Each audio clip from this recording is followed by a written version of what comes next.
Hello friends, स्वागत है आपका वीएस एजुकेशन चैनल पर। तो फ्रेंड्स, जैसा कि आप स्क्रीन पर देख रहे हैं कि एक एमपी जनसंपर्क जो इनका एक्स हैंडल है, उस पर एक न्यूज़ आई है कि अन्य पिछड़ा वर्ग के शेष 13% अभ्यर्थियों की नियुक्ति का रास्ता हुआ साफ। तो फ्रेंड्स, यहाँ पर सबसे बड़ी बात ये है फ्रेंड्स कि मैं एक तो ये जो वीडियो बना रहा हूँ, इसको बनाने के पीछे मेरा कोई उद्देश्य नहीं है जो किसी भी वर्ग के हितों को प्रभावित करता हो, चाहे वो ओबीसी भाई बहन हो या फिर आपके सामान्य वर्ग के भाई बहन हो। मैं ये चीज़ें यहाँ पर इसलिए बताना चाह रहा हूँ कि जो ये न्यूज़ यहाँ पर आई है उसके पीछे का बैकग्राउंड क्या है। हो सकता है कि मैं गलत हूँ, मैं अपने आप को बहुत सही नहीं कह रहा कि मैं इस बात पर सही ही साबित होऊंगा, लेकिन जस्ट मैं ये चाहता हूँ कि जो मैं बात यहाँ पर रखने जा रहा हूँ उसे ध्यान से सुना जाए कि मैं क्या कहना चाह रहा हूँ। तो फ्रेंड्स, मैं पहले पूरी न्यूज़ को पढ़ देता हूँ। इस पे ये बात लिखी हुई है कि कर्मचारी चयन मंडल आयोग द्वारा 2022 में आयोजित संयुक्त परीक्षा का मामला है। उच्च न्यायालय ने 27% आरक्षण को लेकर के दायर याचिका डिसमिस की। कर्मचारी मंडल के द्वारा समूह 3 उपयंत्री मानचित्रकार समयपाल एवं समकक्ष पदों की सीधी एवं बैकलॉग भर्ती के लिए संयुक्त परीक्षा 2022 में आयोजित की गई थी। चयन परीक्षा का परिणाम कर्मचारी चयन मंडल द्वारा अन्य पिछड़ा वर्ग के अभ्यर्थियों को 27% आरक्षण का लाभ देते हुए घोषित किया गया है। घोषित परीक्षा परिणाम में 27% ओबीसी आरक्षण को लेकर माननीय उच्च न्यायालय में रिट याचिका, याद रखिएगा रिट याचिका की मैं बात कर रहा हूँ, 6036, यहाँ पर ध्यान दीजिएगा। कौन सी रिट याचिका की पहली बात क्या है, रिट पिटीशन है ये, और इसका याचिका क्रमांक कौन सा है, 6036/2023। ठीक है, WP 6036/2023। इस प्रकरण में क्या है, वही 87-13% जो फार्मूला था उसमें से ओबीसी भाई बहनों को 13% का आरक्षण, मतलब 14% का आरक्षण दिया गया था, 13% पे होल्ड था।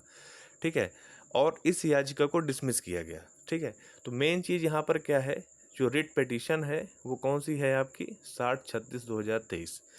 तो ये न्यूज़ है यहाँ पर कि ये याचिका को माननीय हाई कोर्ट ने डिसमिस कर दिया। अब हम लोग थोड़ा सा ये देख लेते हैं कि इस जो रिट याचिका है उसके पीछे का सच्चाई क्या है। ठीक है, उसके लिए हमें सीधे एमपी हाई कोर्ट की साइट पे जाना पड़ेगा। तो मैंने सिंपल जो साइट है, आप खुद जाके वहाँ पर आप खुद भी चेक कर सकते हैं।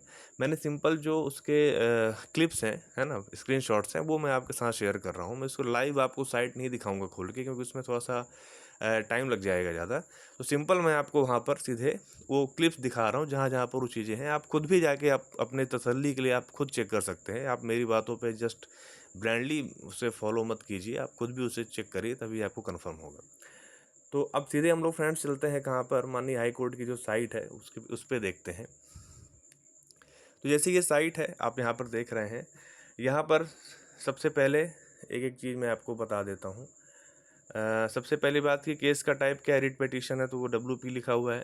केस नंबर 6036 और साल कौन सा है, 2023। ठीक है, स्टेटस क्या दिखा रहा है, डिस्पोज, जिसकी बात उस पर मतलब उस पेज पे हो रही है उसकी बात मैं कर रहा हूँ। मतलब ये जो केस है उसको मतलब उसका निराकृत कर दिया गया, उसको फाइनल कर दिया गया। ठीक है, अब हम लोग देखते हैं नेक्स्ट स्लाइड में आगे इसमें क्या चीज़ें हैं।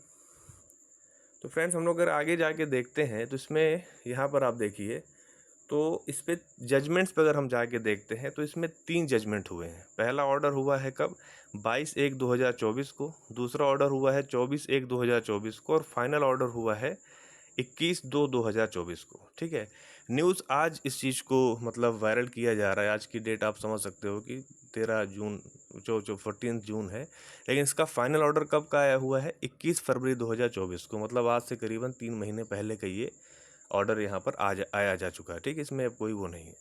अब एक एक करके इन ऑर्डर्स को हम देख लेते हैं कि इन ऑर्डर्स में कहा क्या गया है। तो पहला ऑर्डर ध्यान से देखिएगा, डेट बहुत इंपॉर्टेंट है। पहला ऑर्डर आया है कब, 22/1/2024 को। इसमें सिंपल सी बात ये लिखी गई है कि इस पे क्या है कि इंटरवेनर्स के लिए यहाँ पर एक जो काउंसलर है वो यहाँ पर मतलब अपीयर हो रहे हैं, और उनका सब मेन पर्पस क्या है कि यहाँ पर writ petition have not secured. जो पिटीशन उन्होंने जो पिटिशनर्स हैं उन्होंने मिनिमम मार्क्स को क्वालिफाई नहीं किया, इसलिए उनकी पिटीशन को यहाँ पर डिसमिस किया जाता है, इसलिए उसका कोई वैल्यू नहीं बनता है। फिर आगे चलकर यहाँ पर नेक्स्ट डेट यहाँ पर दे दी जाती है। ठीक है, इस ऑर्डर में इतनी ही बात है, बाकी आप उसको पढ़ सकते हैं, पूरा नहीं पढ़ रहा मैं। सेकंड ऑर्डर जो है वो 24/1/2024 को पास होता है और उस ऑर्डर में भी सिंपल यही बात कही गई है कि सिलेक्टिंग एजेंसी जो है in the view of land council for selecting agency being adjusted list after a week along with writ petition 23628/2023, ये सभी जितने भी रिट पिटीशन के साथ इनको क्या किया जाए, लिस्ट किया जाए, ये बात यहाँ पर कही जा रही है। तो ये ऑर्डर भी यहाँ पर फाइनल हो गया। अब यहाँ पर एक लास्ट ऑर्डर जो फाइनल ऑर्डर है वो आता है आपका, ये सब में आप ध्यान दीजिएगा, सब में वही 36, 60, 36 वाली जो मैं बात बता रहा हूँ सब में लिखा हुआ है 21 फरवरी 2024 को। इसमें फाइनली क्या लिखा हुआ है कि आईए number 2329/2024 has been moved by both petitioners for withdrawal of this petition for the reason mentioned in IA 2329, same is allowed, writ petition stand dismissed as withdrawn। मतलब यहाँ पर क्या है कि इस ऑर्डर को मतलब यहाँ पर क्या कर दिया गया, डिसमिस कर दिया गया। तो कहने का मतलब ये है कि ये पूरा जो जजमेंट है, पूरा जो ये केस है वो विड्रॉ कर लिया गया है। मतलब जो रिट पिटीशन जिन्होंने भी दायर की थी, ख़ास तौर पे जो आईए नंबर 2329 वाले थे, उन्होंने क्या कर दिया है कि अपनी पिटीशन को विड्रॉ कर लिया है। लेकिन सबसे बड़ी बात यह है कि ये केस जो है वो पूरी तरह से फाइनल हो चुका है, इसमें और कुछ चीज़ें अब नहीं हैं। अब ये पता नहीं क्यों ये चीज़ें यहाँ पर आ रही हैं। एक चीज़ और मैं आपको बताना चाहूँगा कि जो ओबीसी आरक्षण का जो ये मैटर है वो फ़िलहाल सुप्रीम कोर्ट में भी पेंडिंग है। मतलब गवर्नमेंट ने ट्रांसफ़र याचिका वहाँ पर फाइल की है, वो मामला सुप्रीम कोर्ट से ही अब फाइनल होगा। अब वो किसके फेवर में जाता है ये तो वक्त बताएगा और मैं उसमें कोई कमेंट भी नहीं करना चाहता। लेकिन हाँ, ये ज़रूर है कि जो भी पद वृद्धि की मांग फ़िलहाल आज की डेट में चल रही है उसमें सभी अभ्यर्थी चाहे किसी भी वर्ग, किसी भी कैटेगरी के हों, उन सभी का यहाँ पर योगदान है। इसलिए उस चीज़ को ध्यान में रखते हुए इन चीज़ों पर बहुत ज़्यादा मतलब डिस्ट्रैक्शन नहीं लाना है। जो चीज़ें हैं आपकी जो मतलब रीज़नेबल डिमांड्स हैं, उन सब को लेकर आप प्रयास करिए, तभी वहाँ पर आपको सफलताएं मिल पाएंगी। बाकी आपको पता है कि जो आंदोलन है वो चल रहा है और उसमें काफ़ी हद तक सफलता भी मिली है, उसे काफ़ी कवरेज भी मिला है, चाहे वो नेशनल लेवल पर हो चाहे स्टेट लेवल पर हो। तो मेन चीज़ वो है कि अगर पोस्ट इंक्रीज़ हो जाती है तो सभी वर्गों को फ़ायदा होगा। फिर यहाँ पर ये नहीं मैटर करता है कि वो ओबीसी से आते हैं या फिर यूआर से हैं या किसी भी अन्य कैटेगरी से हैं, क्योंकि पद तो नाम मात्र के ही हैं, चाहे वो ओबीसी भाई बहनों को मिले या फिर वो यूआर भाई बहनों को मिले, किसी को भी मिले, वो मिलेगा तो गिने चुने ही पद मिलेंगे।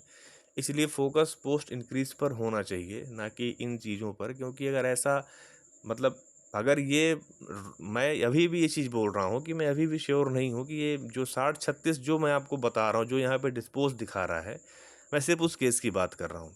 अगर अगर ये 13% उनको मिल भी जाता है ओबीसी भाई बहनों को, तो भी बहुत बड़ा लाभ यहाँ पर नहीं हो रहा है, क्योंकि सीट ही बहुत कम है। आप 1000 का 13% निकालेंगे तो आपको 130 सीट मिलेंगी, 100 का 13% निकालेंगे तो 13 सीट मिलेगी, 13 सीट्स मिलेंगी। तो कहने का मतलब ये है कि जब सीट ही ज़्यादा नहीं है, जब बेस ही छोटा सा है, तो फिर उसका परसेंट आप कितना भी निकालोगे उससे बहुत बड़ा फ़र्क नहीं पड़ेगा, चाहे वो यूआर को मिले या फिर ओबीसी को मिले। लेकिन अगर पोस्ट इंक्रीज़ होती है, 10,000 पोस्ट होगी तो उसका 13% 1300 पोस्ट होगा, ठीक है। तो वहाँ पर वो एक आप कह सकते हैं कि एक बिग डिफरेंस आप कह सकते हो कि वो लाएगा। लेकिन अगर ये छोटा सा पोस्ट है तो फिर वो 13% से कुछ बहुत बड़ा परिवर्तन नहीं आएगा, चाहे वो किसी भी तबके को पद या परसेंट मिले। तो ठीक है फ्रेंड्स, यही अपडेट थी। अगर आपको मेरा वीडियो अच्छा लगा हो तो आप प्लीज़ उसे लाइक कीजिए, अपने फ्रेंड सर्कल में शेयर कीजिए और चैनल पर अगर पहली बार आ रहे हो तो प्लीज़ आप चैनल को सब्सक्राइब कर लीजिए। Thank you.